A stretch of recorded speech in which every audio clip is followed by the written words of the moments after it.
کہ تقوی کی دولت بھوک اور پیاس سے ملتی ہے، بھوک اور پیاس سے تقوی نصیب ہوتا ہے۔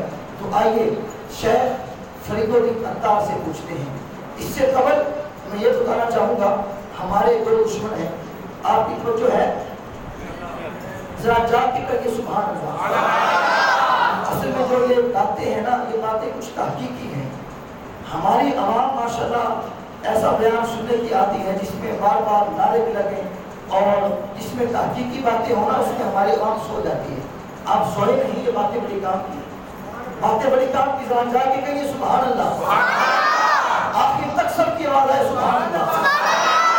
تو میں عرض یہ کر رہا تھا، ہمارے دو دشمن ہیں جو ہمیں راہ مستقیم سے ہٹانے کے لیے ہر وقت کوشاں رہتے ہیں، دن رات محنت کرتے ہیں۔ وہ دو دشمن کون کون سے ہیں؟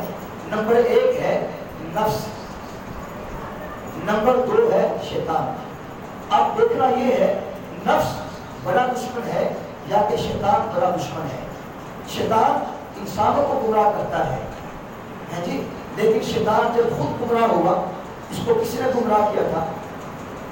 اس وقت تو دوسرا شیطان بھی نہیں تھا، یہ نفس تھا جو جناب اس کو لے ڈوبا، نفس تھا جو شیطان کو لے ڈوبا، اس نے اندر سے سر اٹھایا، انا خیر منہ، ہے جی، شیطان کو نفس لے ڈوبا اور شیطان کو شیطان بنانے والا نفس ہے۔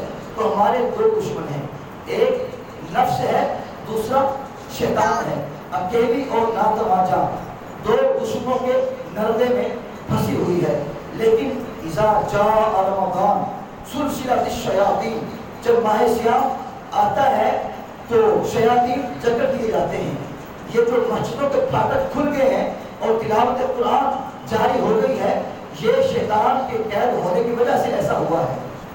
اور جو گناہ ابھی تک ہو رہے ہیں، یہ نفس جو موجود ہے ہمارے اندر، اس لیے ہو رہے ہیں۔ تو ہمارے دو دشمن ہیں، ایک نفس ایک شیطان۔ شیطان کو باندھ دیا گیا، اب نفس کو قابو کیسے کیا جائے؟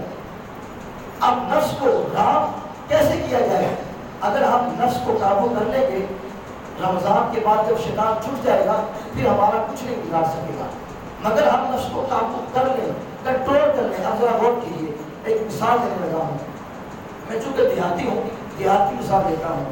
اگر دیہاتوں میں کوئی چوری ہو جائے نا، چوری ہو جائے تو لوگ اکٹھے ہو کے بیٹھ جاتے ہیں، دانا اور دانشور لوگ ایک نقطے پہ اکٹھے ہوتے ہیں، وہ کہتے ہیں یار کوئی اندر کا بھیتی موجود ہے۔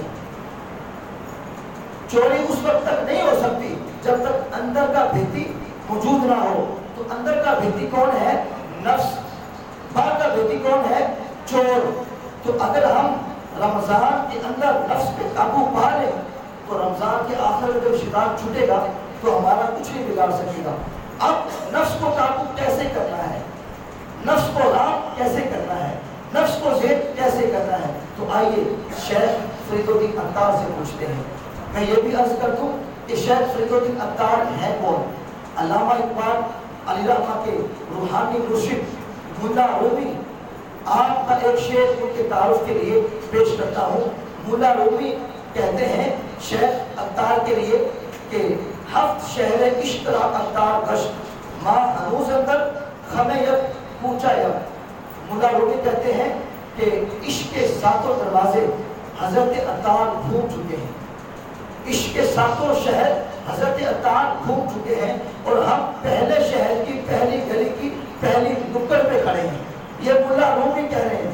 وہ حضرت عطار کہتے ہیں نفس ناتوا کش الا باس چیز بات رویم یا گیرش اے عزیز، خنجر خاموشی ہو شمشیر جو نیزہ و تنہائی ہو ترک وجود۔ حضرت عطار کہتے ہیں نفس قابو میں نہیں آتا، نفس کو قابو کرنے کے لیے تین ہتھیار کا استعمال کرنا پڑتا ہے۔ وہ تین ہتھیار کون کون سے ہیں؟ پہلا ہتھیار خنجر خاموشی، خاموش رہنے کی عادت بنا لو۔